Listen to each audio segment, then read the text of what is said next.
Hello and welcome. This is Congruent Coo, a project about Cass the Coo and me, Cille the Human, as we explore leftist thinking, deconstruct the myths of capitalism, and talk about social justice as well as other important topics, and maybe even provide guidance for those looking for somewhere that aligns with their thoughts that can be difficult to articulate. We are here to learn as much as you are. Today's topic is the CIA and how they've established themselves as a terrorist organization throughout the world in the last 75 years since their creation. Philogee, ex-CIA case officer, called CIA capitalism's invisible army, which is pretty accurate as it seems to interfere with anything that could go against U.S. corporate profits. America's interests aren't democracy and freedom. It's not to police anyone. It's to instill terror among those who don't feed the pockets of our own elite, the wealthy and ultra-wealthy. America has used the CIA to spread terrorism throughout the world to benefit its businesses, squashing socialist or communist government wherever possible. Without the CIA, many governments throughout the world would have worked towards goals of betterment for their people, but instead were replaced with far-right dictators and fascists who aligned with America's own desires. Time and time again, this has happened, and will continue to happen. America is capitalism's child, and the CIA has been used swiftly and mercilessly to protect what capitalists hold dear. That sweet bottom line. The CIA got its start shortly after World War II, using Nazi war criminals to fill in gaps of science at NASA, as well as to be ground informants against the Soviet Union in Eastern Europe. After the agency was formed, they ran Operation Paperclip, where over 1,600 German scientists, engineers, and technicians were funneled out of Europe to help the U.S. gain a technological edge on the ever-cooling Cold War. They literally got their start and foundation by funneling war criminals, by funneling former Nazis out of Germany to help America and her interests. The Soviets were viewed as a much larger threat to the way of life for Americans, a way of life for a country that turned Jewish refugees away at the border, seeking to escape the Nazis, only to then later smuggle in those very same Nazis into science and technology positions within its own borders. Following Operation Paperclip, the CIA began drug testing on Americans, a program called MK Ultra. This horrific program included using psychedelic drugs on subjects in order to brainwash and emotionally abuse them, as well as more traditional torture methods such as electric shock therapy and sleep deprivation. Research from the more terrible parts of MK Ultra was cited in some circles as legitimizing the CIA's enhanced interrogation techniques employed in the Second Iraq War from 2003, but more on that later. Some participants of this program in the 50s and 60s were fully voluntary, but some had drugs pumped into their systems and were psychologically tortured without their consent. Many of the subjects developed violent tendencies. After experiments, they became depressed and at times suicidal. A man by the name Frank Olson jumped out of a 13th-story window and died by suicide. Another man who was seeking help for depression, Harold Blower, was given an overdose and died from the drugs in 30 minutes as they coursed through his veins. The MK Ultra program was widely unsuccessful and regarded as a failure, rightly so, as it is a despicable part of history. Unfortunately, the CIA learned to be more cautious in their efforts and to move forward with all actions having plausible deniability. The CIA used contracts with a top-secret division of Lockheed Martin, nicknamed the Skunk Works, to develop reconnaissance aircraft for use against the USSR, the famous U-2 Dragon Lady. Spy plane came from this period. as well as the lesser-known A-12 and its famous and record-breaking sister, the SR-71 Blackbird. The agency ran many secret intelligence gathering aircraft sorties to scout out Soviet territory and infrastructure during the Cold War, with Lockheed Martin's Skunk Works being the major player in aircraft propulsion and sensory development over the years. The CIA were in a good role in its short time of existence, funneling Nazis into Germany to save them, testing completely failed experiments on Americans without consent, and conducting surveillance and intelligence operations on the Soviets. But in the 1950s, with the overthrow of the Iranian government and their democratically elected prime minister, that's when the CIA really lay down its foundation for operations to be applied throughout the years up to today. The Iran Revolution set the country way ahead in many regards of the rest of the Middle East, especially for women's rights. It set the country to rebel against the British monopoly on all the production and sales of its oil reserves. It set out to free the Iranian people from poverty that was left behind from outside forces. The country is led by a socialist and democratically elected Mohammad Mossadegh.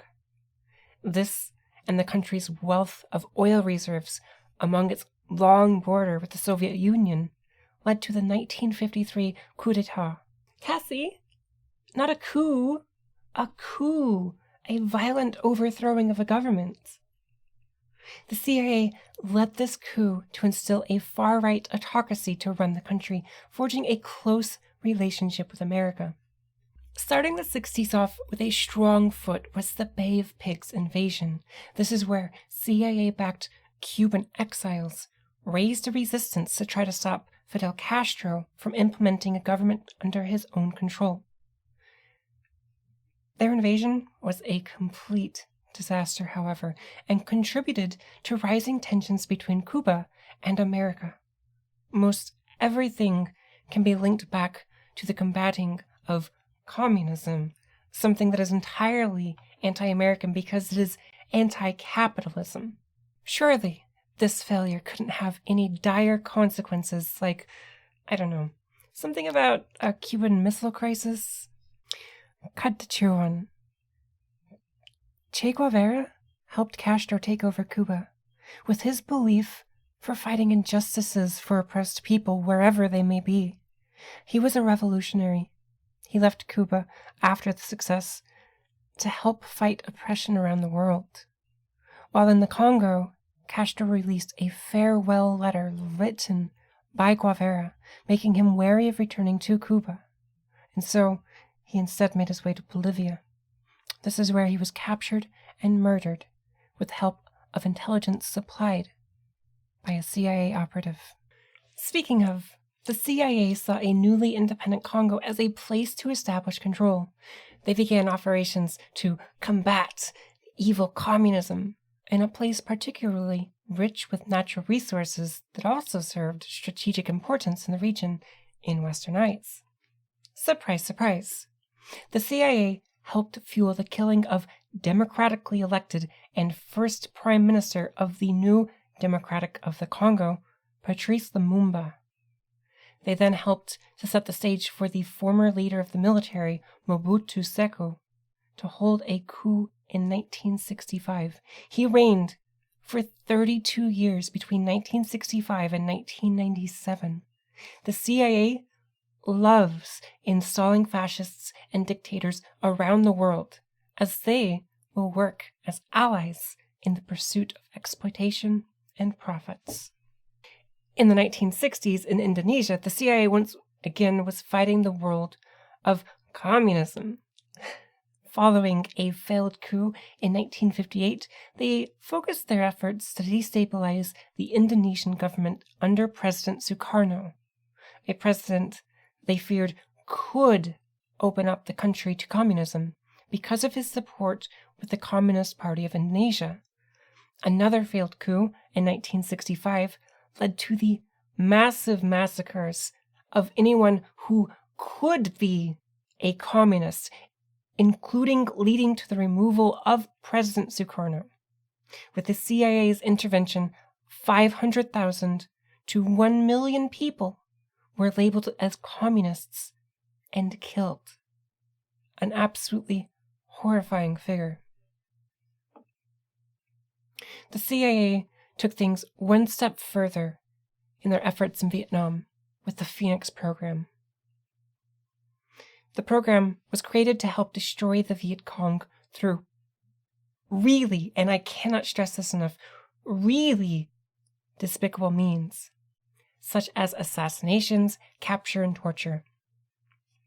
Aside from collecting ears, human ears, to prove body counts in a disgusting display of humanity, or lack thereof, many Vietnamese citizens were killed under this program.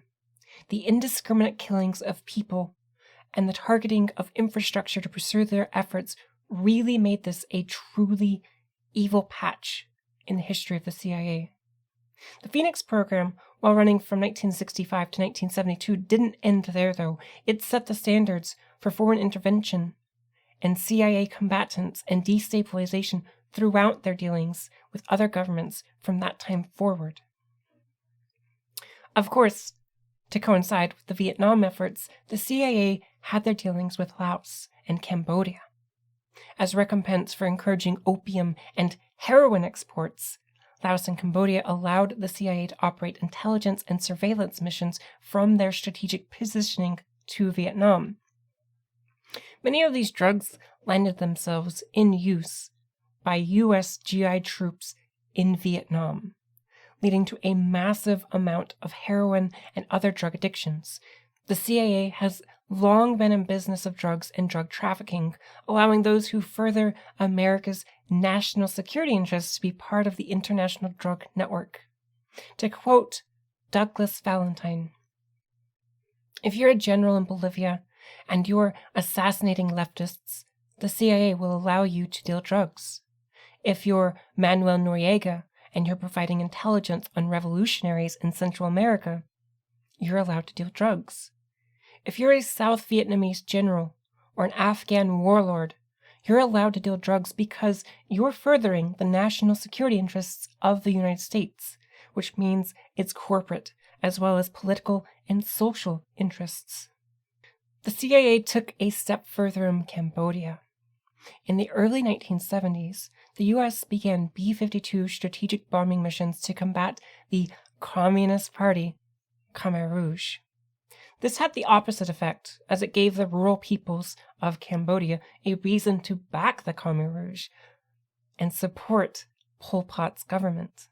The rural people were the casualties of these bombing missions, so it's only natural that they would match rallying cries against forces ruining their lives, or outright killing them.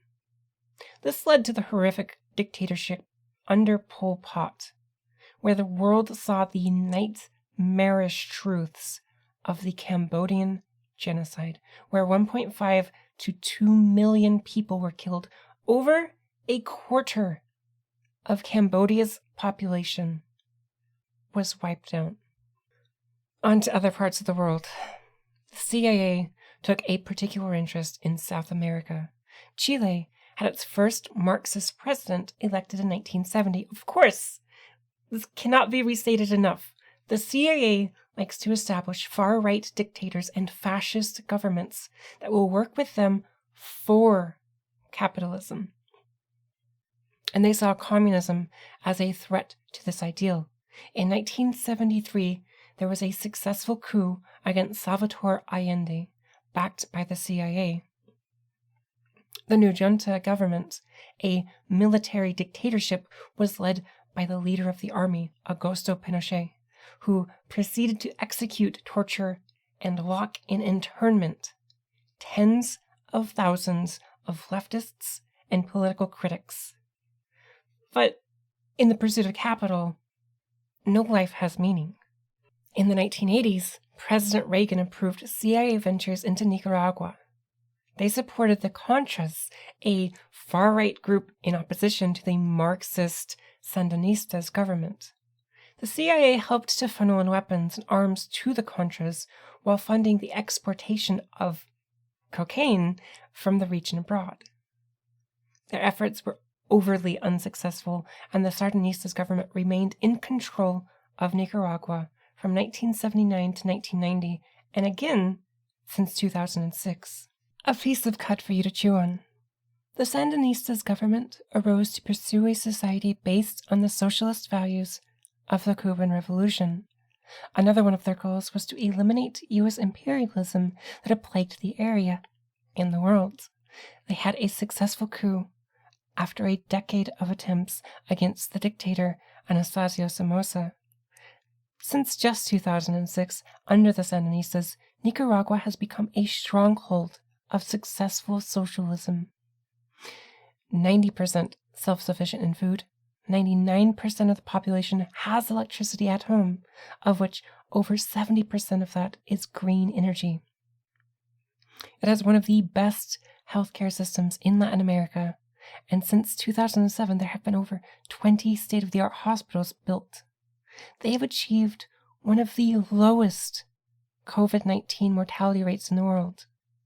Nicaragua is number 1 in the world for both women in politics and ministerial positions, and is rated 5th globally for gender equity. Operation Cyclone began in 1979. The Soviet Union invaded Afghanistan and installed a government that aligned itself with them once again. The U.S. had fears of the Soviets spreading communism and control throughout the Middle East, which could threaten oil supplies and security. So to combat this without openly creating conflict with the USSR, the CIA helped the Islamic militant Mujahideen in Afghanistan through support from Pakistan through their ISI, their equivalent of the CIA.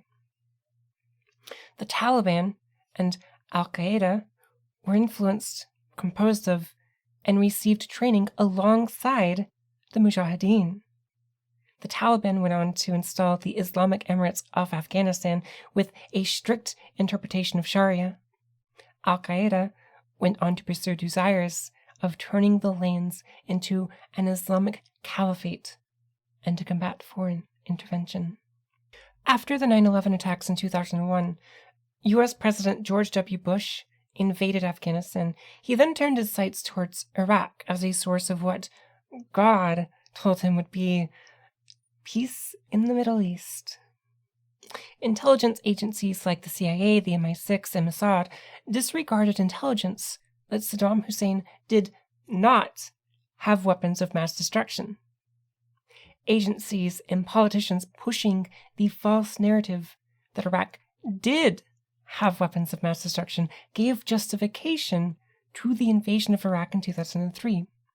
Under Bush and Obama, the CIA began using enhanced interrogation techniques of pure torture that ranged from sleep deprivation and waterboarding to the exploitation of phobias. One man in the CIA's care was deprived of sleep for 49 of 50 days and subjected to induced hypothermia. Since then, it's been discovered that not only were these disgusting and immoral acts, they didn't even lead to useful information being acquired. They were effectively torture without reason or gain.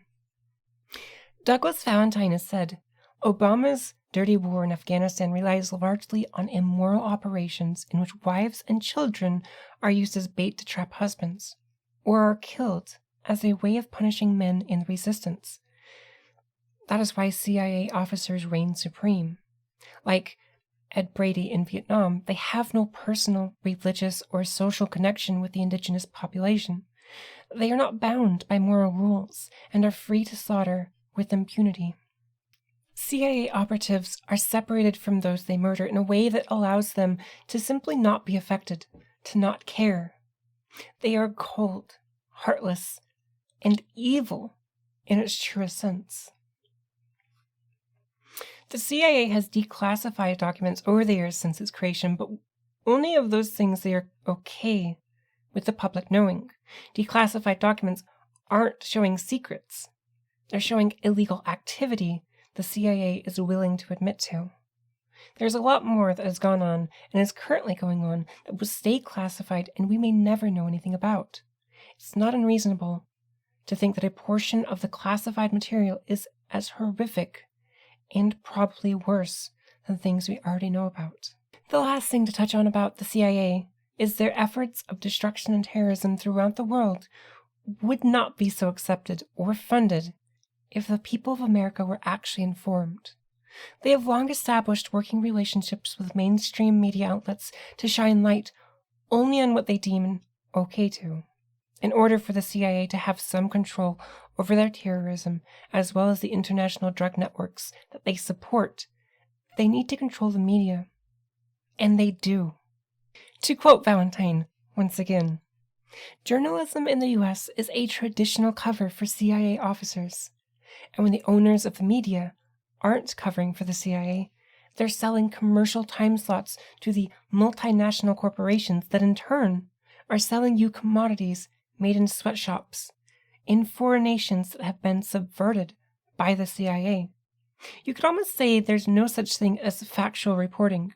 It's as valuable as most of the overpriced commodities people buy to elevate their status. The CIA has an awful history from employing Nazi war criminals to helping establish far-right fascist governments throughout the world. They are truly one of the worst agencies around, and I feel dirty having done research for all of this. It was a continual shock of disgust for how far people would go to create a global society that works for capitalism. I hadn't really thought of them as an agency that worked to support capitalists, yet at every turn, they aren't fighting things that provide better lives for people. They fight things that would be damaging to our economy. Communism's bad, and there is no alternative to capitalism. And you're not allowed to criticize the system you live in. Though really, those who actually establish socialist societies will just be relentlessly attacked by the paramilitaries of the plutocracy that run the world. Thank you for watching this week's episode of Congruent Coo. Stay cute out there, friends.